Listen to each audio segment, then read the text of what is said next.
Have you ever thought of designing your own interior room but don't know how? Whether you may be too busy or don't want to wait 3 months for an architect to design it for you.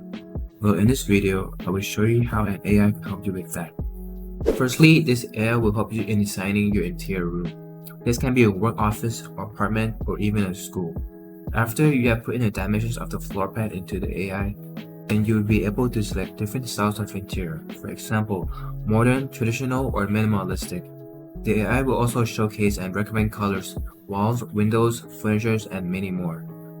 Another option that you can also customize is the budget.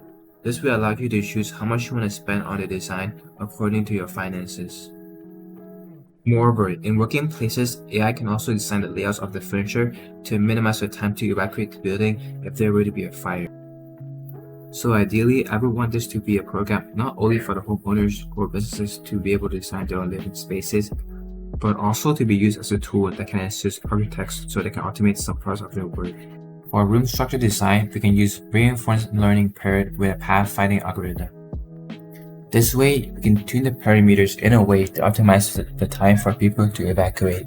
We will not only make the room easier to navigate, but also make the difference between life and death situations where people need to quickly move out of buildings. Strategical placements of walls, doors, and furniture in a big office, for example, can save many lives. People will be able to find a much faster way to design their interior home. Architects will actually be able to do their work more efficiently and satisfy the needs and wants of customers and getting to them on a much better level. So, how does the AI work?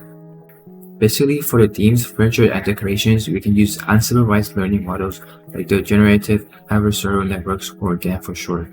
We will use two neural networks, the generator and the discriminator.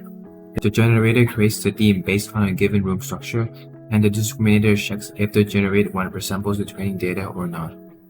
Since we are going to need a lot of data from many designs and combinations of furniture and decorations, then we will use the T-distributed stochastic neighbor embedding, or TCNE for short, to classify and organize the data into a Latin space where the themes that are visually similar to each other are positioned close to each other. Then based on the user preferences, they can make the AI generated their desired room style.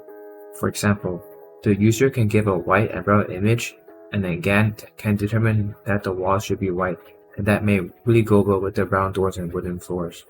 This training may take a long time since it needs a lot of computational power, because the GAN needs to pass the data to two sets of neural networks like previously mentioned, but we can let CMKL supercomputer deal with that.